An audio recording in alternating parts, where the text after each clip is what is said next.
Okay, so hello everyone. Welcome to Lukmaan IAS. Today we are going to have the Hindu newspaper analysis dated 29th of October 2022. So we will take for discussion those topics that are most important for the civil services exam perspective. So I have listed those articles that are important for the day. Okay, the first article is about the death penalty and humanizing criminal justice. Okay, the first article is related to death penalty and humanizing criminal justice. So in this article we are going to discuss about what is the status of death penalty in India, and we are going to learn about why it is important to humanize the criminal justice system in India. This article is important under GS paper 2 and for Indian polity. Okay, so this is important under Indian polity section. Then we are going to take for discussion another topic. It says at COP 27 move the needle on climate action. Okay, so recently, very soon we are going to have Conference of Parties 27, right, at Egypt, right, in one of the places in Egypt, and in that COP 27 we are going to talk about, we should talk about climate action. So we will discuss in detail about what the author wants to talk about climate action. Okay, so this topic is important under environment and ecology section, which is important for GS paper 3 of the mains exam. Then the third topic is related to TB cases. So recently the Ministry of Health has notified that more than about 21.4 lakh TB cases have been notified in India. Okay, and so why the ministry has notified, we will understand about that perspective, and we will also learn about what the World Health Organization talked about it before. Okay, so this topic is important under health sector, and this is important under GS paper 3 of the mains exam and also for the prelims exam GS paper 1. Okay, then the next topic is related to, it says panel to hear plaints against social media platform. Okay, so here we will discuss about social media platforms. We will understand why the government of India is thinking of creating separate panel so that the grievances of the people can be addressed. Okay, so that's how we are going to look into this topic. Okay, all right. So right. So that is one of the topics. So we will discuss about which panel is to be formed by the government. The next is high inflation mainly result of exogenous price shocks. Okay, so in this article we will discuss about what is inflation and why there has been huge inflation over the last 3 quarters, and we will discuss about what is exogenous pricing, right? So this article is important under Indian economy section.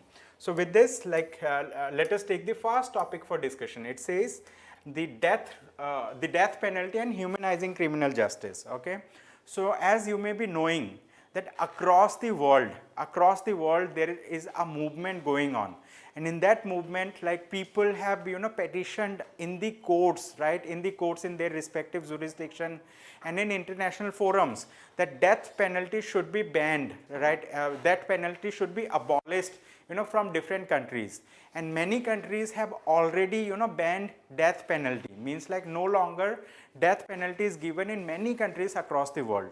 But what is the status for India? In India the death penalty can still be given, right, it can still be given by the Supreme Court or by the respective courts, right, for for offenses that lead to for sentence up to death penalty. So now we need to understand since death penalty is something where people are talking about whether it should be given, it should not be given, and if a death penalty is awarded, so in what case, what are the circumstances that should be taken care of by the justices, by the judges, right? So judges have to look into multiple aspects, right, for awarding or not awarding any death penalty.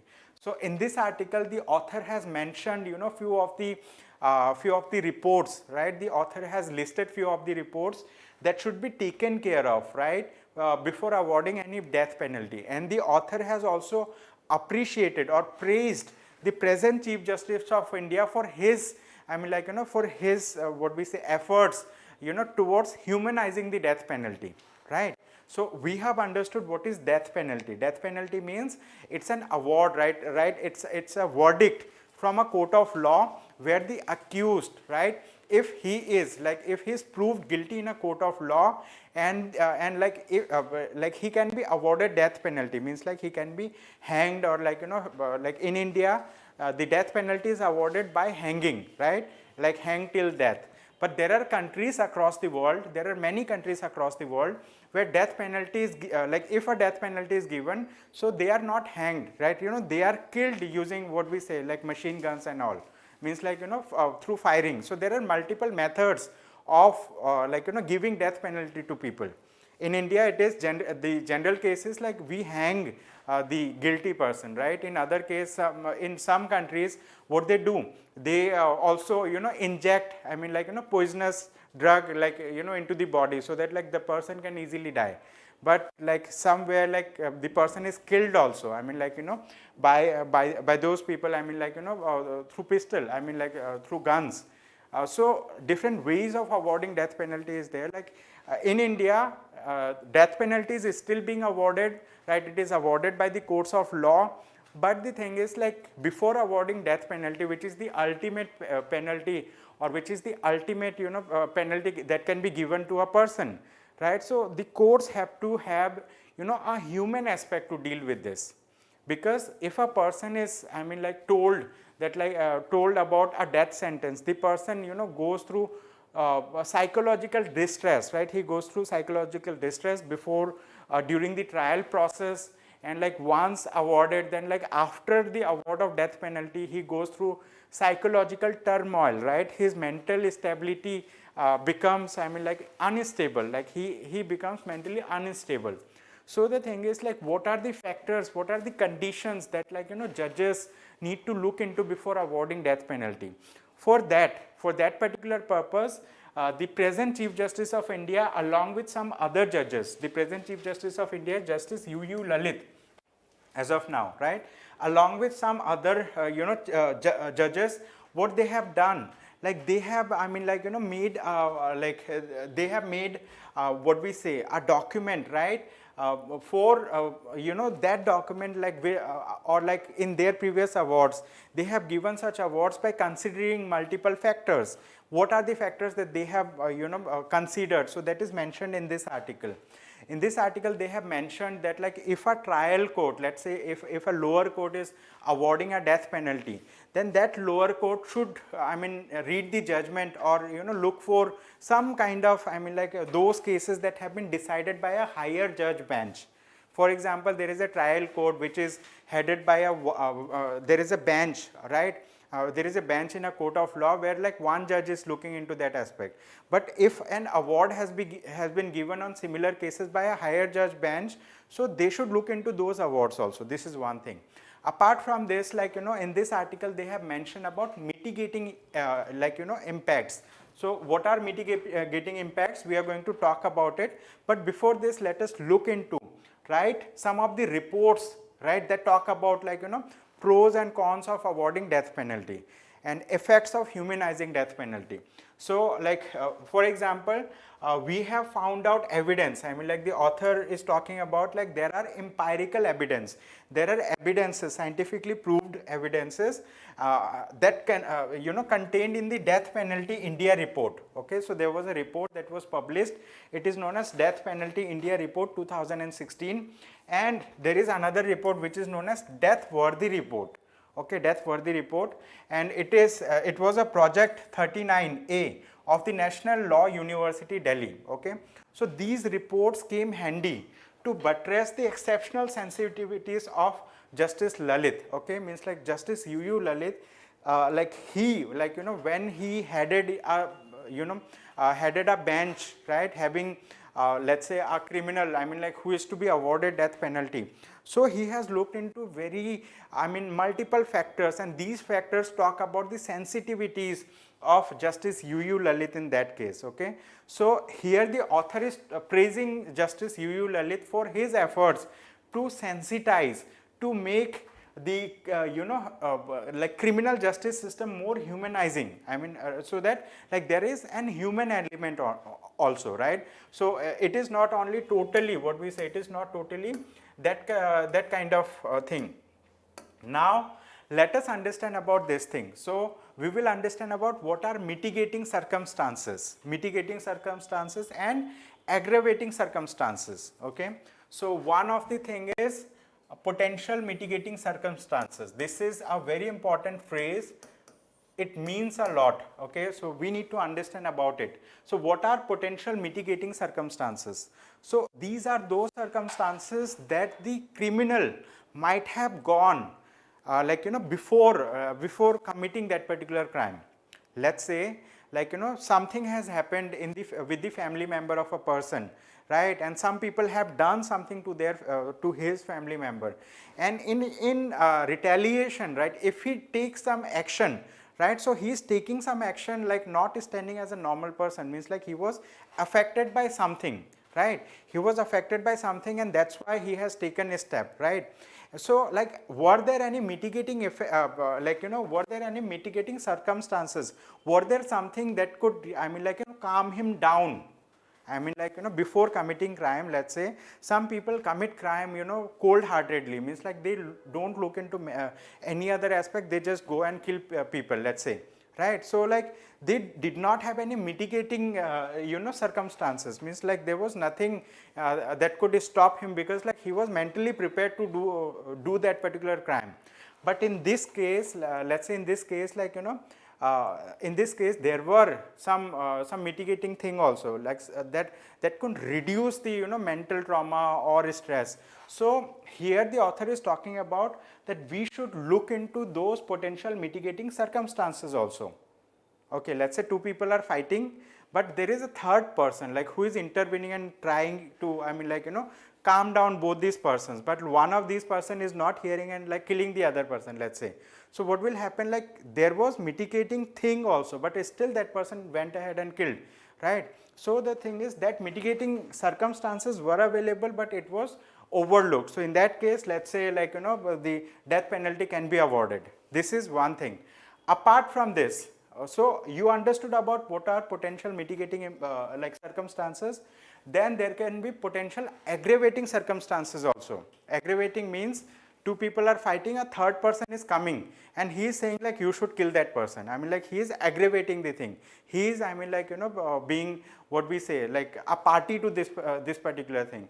So potential mitigating and aggravating circumstances also need to be looked into, right. So Justice UU Lalit has done huge research in this area, and at the same time, while hearing any such cases, he was extremely sensitive about the mindset of the criminal, mindset of the guilty person, right. He has looked into those factors, right, those factors that has hampered the mindset of the criminal while committing the crime, and also after committing the crime, what is his mental status now, like whether he is normal, whether he is not feeling guilty about doing such kind of activities or crime, right. So this is the thing. So here in this article they have also mentioned that the trial courts, trial courts, those courts like who are hearing the cases, who are going to award some sentence, who are going to, let's say, give a judgment. So they should be, right, they should be looking into the death sentencing policies and practice and desires to elicit from a larger bench. Okay, means like they should look into death sentencing policies and they should have the desire to look into the judgments from a larger bench. Let's say there were previously some benches were created. Benches means like where more than one justice were sitting and they have given a judgment. So those judgments should also be looked into by the trial court. So they are talking about this thing. They are talking about like what are the aspects that the judges should look into, right, before awarding death sentences. Means like they are talking about that there should be human aspect should also be considered, right, and at the same time they should also look for previous awards, right, previous similar what we say previous judgments from different courts, right. And here they have talked about that we do have legislative limitations from section 354 clause 3 in the code of criminal procedure. In short, it is known as CRPC, right. So we have IPC and we have CRPC.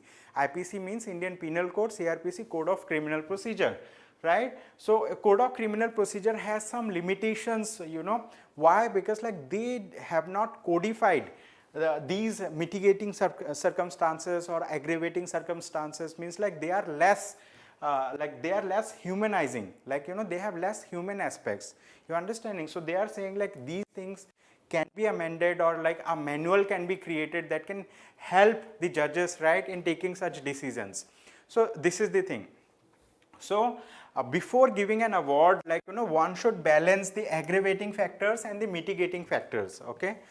Like there could be aggravating factors, there could be mitigating factors, but like how a person has acted in that case, that should be looked into, okay. So here in this case they are talking about this thing. So apart from this, okay, apart from this, the author has also mentioned that like there are people who are proved guilty in a court of law, but after being proven guilty in a court of law and like let's say after an award of death sentence, so what is the mental status what is the mental state through which that person goes, right, and before like he is hanged, right. So like does the mental stress go on, mental stress goes on increasing day by day, or like how that particular thing is looked into. So in this article they have talked about the importance of humanizing the criminal justice, means like we do have code of criminal procedure, we do have Indian penal code. So the author is saying like we should look into some aspects whether like these can be amended so that like the criminal justice system becomes more human, right. It should look into the aspects, right, multiple aspects of the criminal also, like what was the distress that he might have gone through, right, before committing those crimes, okay. So this is the thing, this article is very important, like this article will help you in understanding the about the mindset of the criminals, about the criminal justice system in India, when it comes to when it comes to judgments from the court of law related to death sentence. And so we do have one precedent where like the judges have given the judgment mentioning that in rarest of the rare cases we will award the death sentence. We will not award death sentences in normal cases. In rarest of rare means like rarest of rare became a principle, right, became a principle before awarding death sentence. But apart from this, the mitigating circumstances or aggravating circumstances, these are also nowadays being looked into, right. So this is the thing. And so they are talking about some of the cases where like comprehensive investigation was looked into factor. Like if a report is there in front of a judge, so like he should also look into and they are actually doing it, they should look into the quality of the investigation that have been done by the investigating officer, right, before awarding any sentence, because the judges take decision based on the evidences that are available in front of him, based on the witnesses that are available, and based on the case, right, and multiple factors, right. So like the quality of investigation also plays role, and like quality of guilt, like let's say like someone has committed a crime, so what kind of guilt factor do they have, right. So that is that is also being looked into nowadays. So like with this, like this is the meaning of like humanizing the criminal justice, okay. So you can read this article, it will help you to understand, okay. So here they are saying like to look into the quality of guilt, we should look into two specific factors. One of the factor is the composition of the larger bench and the inclination of the judiciary to continue in its onward creative path, okay. Means for awarding death sentences, etc., so they should think of constituting a larger judge bench so that the larger judge bench can look into this matter comprehensively. This is one part. Second thing is like to the extent to which society is prepared to broaden the horizons of meaning of hearing even to earlier guilt determination stage. Hitherto criminal liability is a product of the component of culpability or guilt or sanction or punishment. Means like this is a thing like earlier what used to be there, earlier like criminal liability was the product of component of culpability or guilt. Means like let's say earlier how we used to give judgment, we used to give judgment on the basis of the guilt or the crime that was committed. We used to look into like what has been done, and related to that like what are the let's say laws, like what are the laws, like how much punishment can be given. But nowadays, like people are looking beyond this particular aspect, means like they know like what guilt they have done, but they are also looking into like what was the mental status of the person, whether there were, I mean like aggravating things or mitigating circumstances were there. So they are trying to make it more humanizing, right? So we need to make it more human, right? Criminal justice system should be made more human, and they should look into comprehensive factors, right? Comprehensive things. So that article was very important, and it is important for the GS paper 2 of the mains exam, right? So after this, let us look into this article. It says at COP 27, COP stands for Conference of Parties. COP stands for Conference of Parties. So what is the Conference of Party? Basically the UNFCCC, United Nations Framework Convention on Climate Change. Okay, UNFCCC conducts the Conference of Parties. Here, like those member countries, those member countries who are member of this particular organization, they meet once in a while, means like they meet once in a while, and those meetings are numbered. Okay, so before this there was 26th meeting. Now this is going to be the 27th meeting. So in the 27th meeting, right, in the 27th meeting of the Conference of Parties, right, like what they should look into. In this article they are talking about that like at COP 27 we should move the needle on climate action, means like the author is pushing, the author is saying that like we should be prepared, right, to push the needle. Push the needle means like we should focus on climate action related aspects, right? Climate action means that like across the world we have huge amount of pollution, then we have global greenhouse gases. The world is becoming more, what we say, like the temperature is increasing, global temperature is rising. So the thing is like we should, I mean, move towards climate action. We should take some actions, as member countries of this particular organization, so that like we can mitigate the effect of climate change. We can, I mean, like reduce the rise in temperature. So here the main crux of this article is that like the author is pushing, the author is nudging people and countries across the world that like they should look into the aspect of climate action, that like as members of societies across the world, what we can do to mitigate the climate change, right, to reduce the climate change, right, climate change in terms of increasing greenhouse gases, increasing temperature across the world. Then like there are many like after effects of this particular thing. So here in this article, the author is mentioning that India and other developing countries, they are worried about many other things. They are worried about how we can recover from the damage of COVID-19.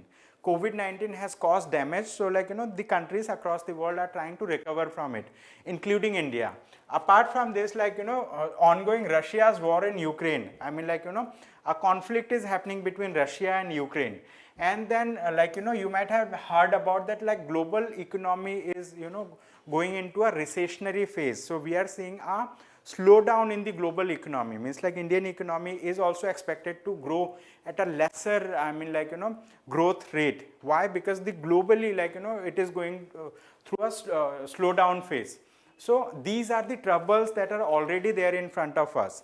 But the thing is, the author is saying like having these troubles, the most alarming trouble for us and for the entire world is the climate change, right? Climate change, because the global temperature is increasing day by day, and we should look into how we can mitigate the climate change, how we can reduce the impact of climate change. For this, the author is saying that like what has happened, the author has given some of the examples that like at COP 21, okay, COP 21. So at COP 21, right, Paris Agreement was signed, okay, COP 21 in 2015. The Paris Agreement was signed, and in that Paris Agreement, the countries have, I mean, taken pledge for themselves. The countries have taken pledge that like we will bring carbon neutrality, right? So we will try to bring carbon neutrality across the world by not letting the climate change, increase beyond 2 degrees centigrade, global temperature increase 2 degrees centigrade, as compared to the pre-industrial level. So the target was to keep the temperature rise below 2 degrees centigrade, okay. So that was adopted, this particular, pledge was adopted by many countries in 2015 in Paris Agreement. But the thing is, what has happened since then, it is being noticed that many countries are not on the path, okay, many countries are not on the path or on the track to achieve this particular target. They achieve the target, that they have set for themselves in 2015, right? So we are not on track. But the thing is, the author is saying why we are not in track, because top 5 emitters across the world. What are top 5 emitters? These top 5 emitters are, right, they are China, United States, India, Russia and Japan. These are the top 5 emitters across the world. What they are emitting? They are emitting global greenhouse gases, okay. So we are burning fossil fuels, etc. So we are India is also one of the top 5 emitter. So they have not walked together. They don't seem to be on path of achieving this target together, okay. So this is the thing.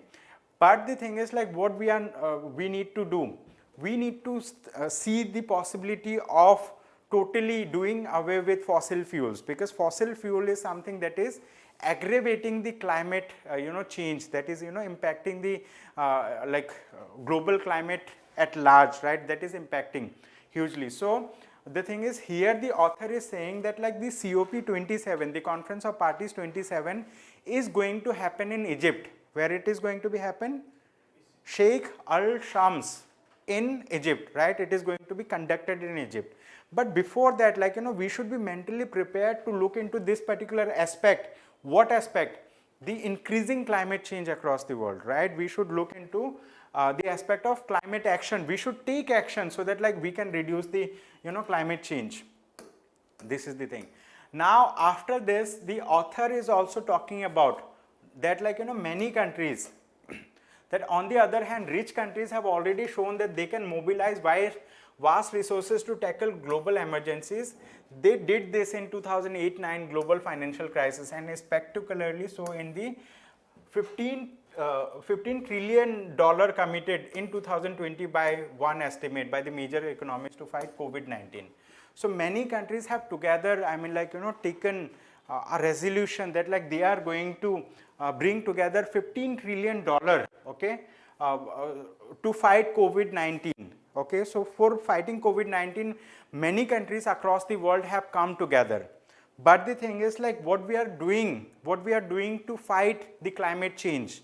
The author is saying, if there is willingness across the countries, right, if there is willingness, across the political parties, in different jurisdictions, so they can together work on this aspect also. They can together work on the climate change issue also, and they can, together go for climate action, and that climate action may actually bring some change into how fast the climate, the global temperature is rising. Means global temperature is rising, everybody knows, but are we doing something to reduce it? So this is something that the author is hinting towards, that we should do something, and if we alone are not capable of doing much for the entire world. So the thing is, countries should come together, right? Countries should come together in COP27, and they should take actionable pledge.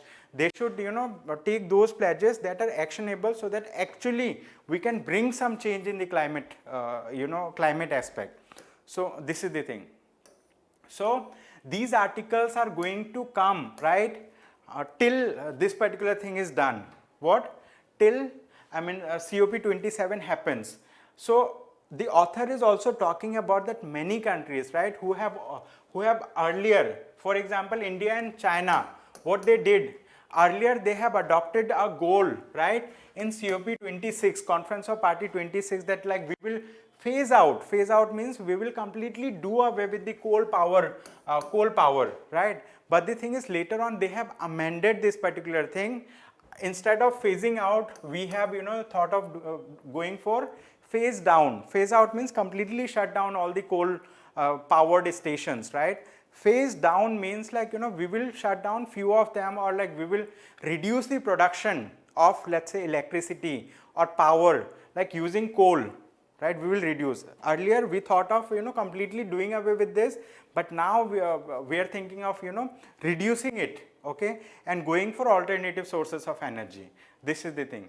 So India's plan for decarbonization, even if very gradual at present, will nevertheless need to see a massive switch to renewable energy. So the author is also mentioning about like that India should go for adopting renewable energy, right? If we adopt renewable energy, only then we will be able to move away, right? We will be able to do away from fossil fuel based energy, right? If we talk about coal, coal is also fossil fuel based, right? Coal, petroleum, etc., all of it is fossil fuel based.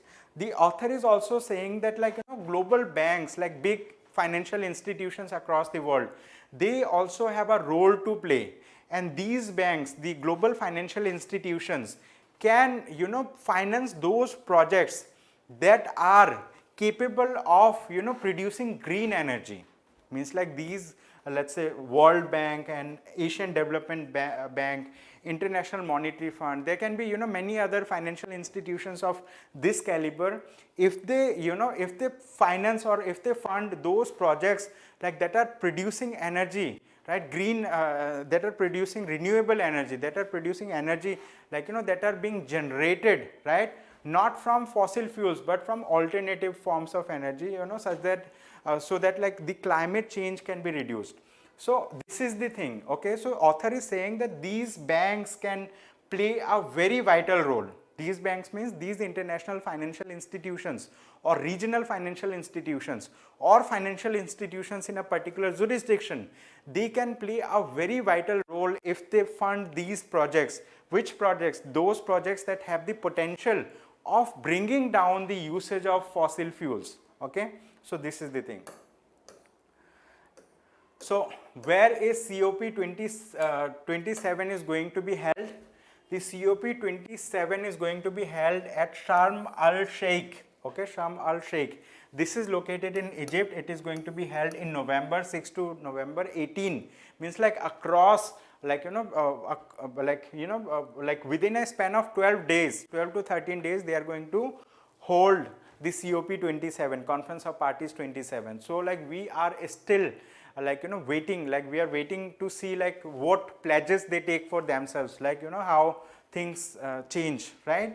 So the thing is, previously also many COP has happened, COP 26 has happened, but now COP 27 is happening. Why it is happening? So that like the stakeholders can be brought together, so that they can together brainstorm, they can together put forward their policies, how they are tackling the climate change related risk, right? So this is the thing.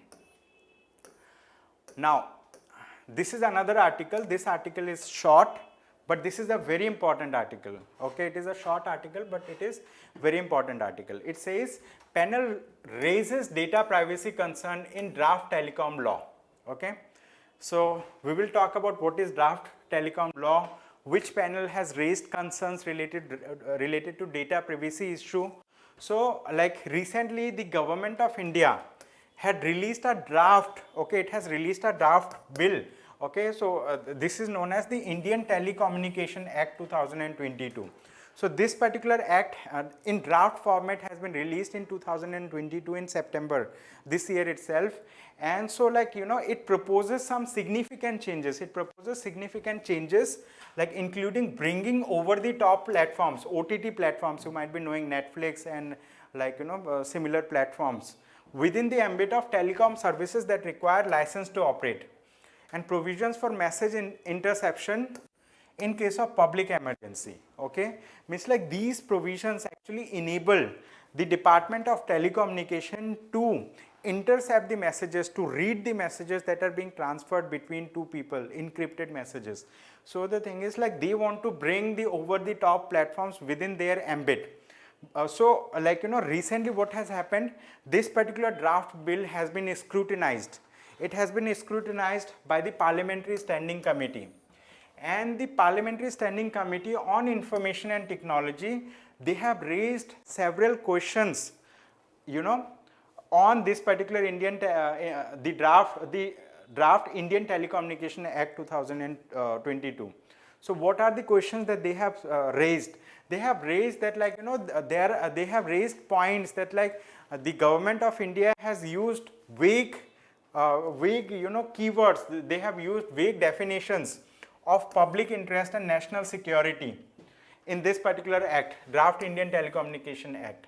Okay, so this particular committee, the Parliamentary Standing Committee on Information and Technology, they have raised their point that, like, these you know, public interest and national security, these are vague definitions that have been adopted in this particular law. And they are saying that the members, according to the sources, expressed concern about the draft law preceding the data privacy bill without providing the necessary safeguards. Okay, so means like they are criticizing about this particular bill. So their criticism, I mean, like, whether it is valid or not, it is further to be seen. I mean, like, you know, this is Parliamentary Standing Committee on Information and Technology. They have raised their points. So the thing is, like, this particular bill is also bringing some change. What change it is bringing? Earlier, means like, many of these things were under the ambit of Ministry of Information. Okay, these were under the ambit of Ministry of Information and Broadcasting. But now after this, like, it will come, right? So they are going to take away the power from TRAI. TRAI stands for Telecom Regulatory Authority of India. They are thinking of taking away the power from this and giving the power to the Department of Telecom. Okay, Department of Telecom. So the thing is, here the conflict is also happening within the government, right? Within different organs of the government related to this. Okay, so this is something, I mean, like, it was released in a draft format, the Indian Telecommunication Act 2022. It was released in a draft format. But the thing is, this draft has not yet been adopted, but the Parliamentary Standing Committee has raised their concern that these and these, you know, definitions have been vaguely adopted. So these definitions must be modified, these definitions must be amended before, you know, like, passing it through the Parliament. Okay, so this is the thing. So I hope you have understood about this article. So with this, like, you know, we will take another topic for discussion. Okay.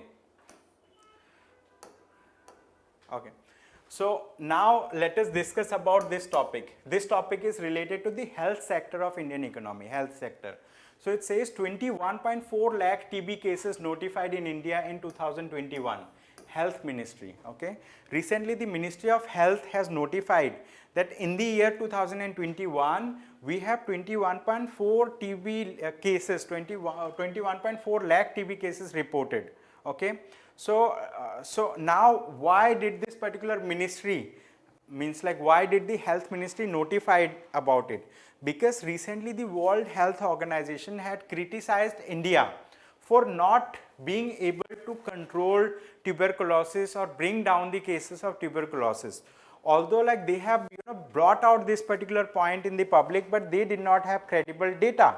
I mean, like, they have only said, like, you know, India has huge prevalence of tuberculosis and it is not able to, you know, like, tackle tuberculosis to some extent. So that's why, you know, the health ministry have come out with data now to say that, like, India was able to, I mean, like, control tuberculosis. We were able to reduce the incidence of tuberculosis. Okay, so this is the thing.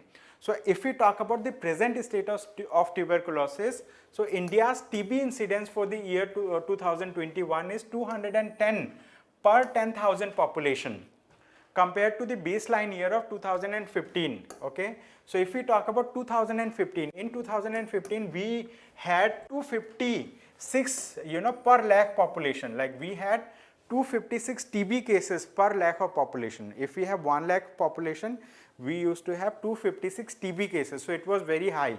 But now we have 210 per 1 lakh population. Okay, so we have, you know, significantly brought down the incidence of tuberculosis in India.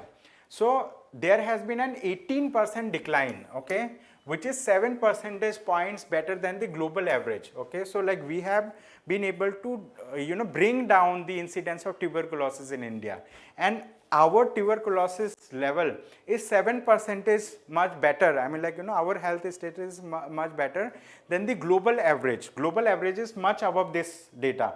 Okay, much above this data. So this is the thing. So what the World Health Organization has said, World Health Organization has came up with a report, Global TB Report 2022. Okay, it was recently released on October 27. So the Global TB Report is released by the World Health Organization. They have mentioned that huge number of TB cases are there in India, but the Ministry of Health has released data and it has said like we were able to bring down the incidence of TB cases in India. So according to the WHO report, so recently the WHO has released the report, this report, Global TB Report 2022, an estimated 10.6 million people fell ill with tuberculosis in 2021, an increase of 4.5% from 2020, 1.6 million people died from TB. So they have mentioned about how many people died. There has been an increase in TB cases from 2020 to 2021, but the Ministry of Health Ministry has given data. They have compared with 2015 report, okay, not 2020. So these data have been, shown in a different manner. Means like the World Health Organization has compared 2020 and 2021 data, but Ministry of Health has compared 2015 and 2021 data. Okay, so that's the thing. Now, why Ministry of Health has reacted or responded quickly? Because this particular report, the Global TB report, they have a potential of showcasing to the world that India has huge prevalence of tuberculosis, and that is detrimental for the national interest, that is detrimental for the image of India across the world. If there are reports that says like India is going down in this index, this report and that report. So it brings down the image of India, in the eyes of the people across the world. So that's why, they have reacted quickly. Okay, this is the thing. Now with this, we will, look into another topic. This is also a very important topic. This topic says panel to hear plaints against social media platforms. Okay, any person unhappy with the decision of intermediary grievance officer may appeal to the center's grievance appellate committee within 30 days of receipt of communication. Okay, so the thing is like Government of India has recently mandated that all social media platforms, means recently there was a what we say law also that was passed. I think I don't know at which stage of was there, whether it was passed by both the House of the Parliament and signed by the President or not. So that law was there. It was related to social media platforms. So these social media platforms were told that you should appoint those officers who could redress the grievance of the users of the platform. Let's say you have an account in Facebook, he has an account in Twitter, someone has a channel in YouTube. So the thing is you are using these accounts, but if you have some grievances, right, related to these platforms, whom you can approach? You need to approach the same platform. Okay, so the thing is government mandated that these platforms should have grievance redressal process, and for the grievance redressal process they should have grievance redressal officers. Okay, these platforms should have grievance redressal officers. But the thing is let's say you have a grievance that your account has been suspended without prior notice, and it should not have been suspended. You have written or appealed to the grievance redressal officer of the platform, social media platform, right, and they have responded. Let's say your account will remain in suspended stage and it will not be made active or made live. So the thing is your grievance still persists, but they have responded. After they have responded, within 30 days of their response, you can file a complaint. You can file a complaint with the Government of India, and for that purpose the Government of India is going to establish bodies. These bodies will be known as grievance appellate committees. Okay, They are going to establish, committees. These are known as grievance appellate committees. So Government of India, shall by notification establish one or more grievance appellate committees within 3 months. Okay. So there was recently a gazette notification. Government of India has recently notified that they are going to establish what grievance appellate committees, and these grievance appellate committees will hear, right, your cases like against these social media intermediaries. Okay, so this is the thing, and these committees, the grievance redressal committee will have, each committee will consist of a chairperson and 2 whole-time members appointed by the center. Okay, so they will have 3 persons, one will be the chairman and 2 whole-time member, and the chairman will be an ex officio. Okay, so he will be an ex officio member of the government. Okay, and there will be 2 independent members. This is the thing. Okay, so you did you understand that the government have notified that they are going to set up grievance appellate committees, and these grievance appellate committees will hear your grievances against the social media intermediaries or platforms like Twitter, Facebook, Instagram, YouTube, maybe any platform like this. Okay, so this is a news item that you should understand. Okay, after this, like we have a topic. This topic is from Indian economy. Okay, it is from Indian economy. So it says high inflation mainly result of exogenous price shocks. Okay, Bhide, he's a member, right? He's a member of RBI's monetary policy committee. His name is Shashanka Bhide. Okay, so what he has said, that high inflation rate in the last 3 quarters was mainly consequence of exogenous price shocks, and addressing the issue would require coordinated policy efforts. Okay, means in the last 3 quarters, 1 quarter consists of 3 months. In the last 3 quarters, what has happened, like India has witnessed high price rise. Price of goods and services was increasingly was increasing enormously. It was increasing, right? Why the price was increasing? Because of multiple factors, right? There are multiple factors. So increase in price constitutes inflation. So we have witnessed inflation in the last 3 quarters, means like in the last 9 months we have witnessed inflation. So the author is saying here, this particular person, Shashanka Bhide, who is a member of the RBI's monetary policy, he said, like, if we want to tackle the high increasing inflation, so what we need to do, we need to have coordinated policy efforts, right? We need to bring coordinated policy efforts. You might have noticed that, like, RBI comes up with bi-monthly monetary policy report. Bi-monthly, every 2 months they come up with a monetary policy. Okay, so like RBI has a monetary policy committee. They release reports and they take one or other action based on multiple parameters. What actions? Reducing the CRR, increasing the CRR. CRR means cash reserve ratio. Then they have statutory liquidity ratio. Then they have repo rate. They have reverse repo rate. So they have multiple policy instruments, right? So like if they feel that the inflation is going very high, they will take those steps that is going to bring down the inflation. If they are thinking, if they are feeling that the let's say like deflationary time is going on, deflationary thing is there in the market, means inflation means increasing the price, deflation means decreasing the activities in the economy, simply means like economy when performing very low. So they will tweak those policy instruments in such a manner, their rate in such a manner that the they can rebalance the economy, right? They can move the economy to a healthier trend. So I will not talk about those policy instruments in detail here, because like you can read about it in your free time. You can read about it, like what is cash reserve ratio, right? What is statutory liquidity ratio, which is SLR? What is repo rate? Okay, what is repo rate? What is reverse repo rate? Right? Like this, you can read about this in your free time. But the thing is, they have said like there should be coordinated policy efforts from the Reserve Bank, so that like we can tackle the inflationary pressure in the economy. And they are saying that like why inflation came, because exogenous price shocks were there. You know, suddenly the price of goods increased. Let's say earlier you were able to purchase this particular thing at 100 rupees. All of a sudden the price has gone 125. Why it has happened? It might have happened because of multiple things. Let's say, you know, taxation rate has been increased by the government.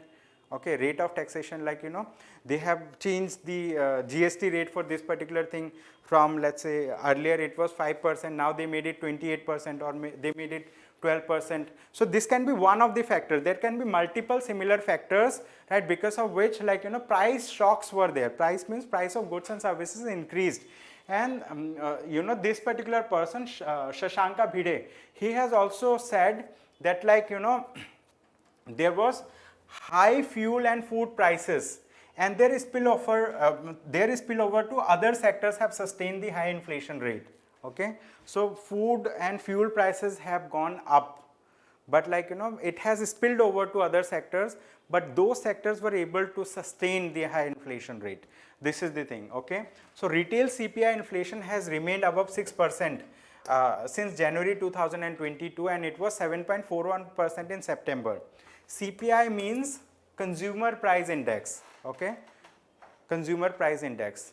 WPI means wholesale price index.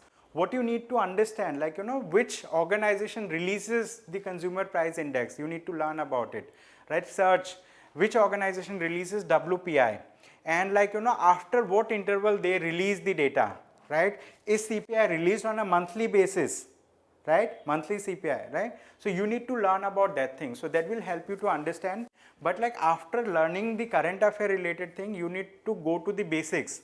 What is inflation? What is deflation? What is, you know, monetary policy, right? What is RBI Monetary Policy Committee? How many members are there in the RBI's Monetary Policy Committee?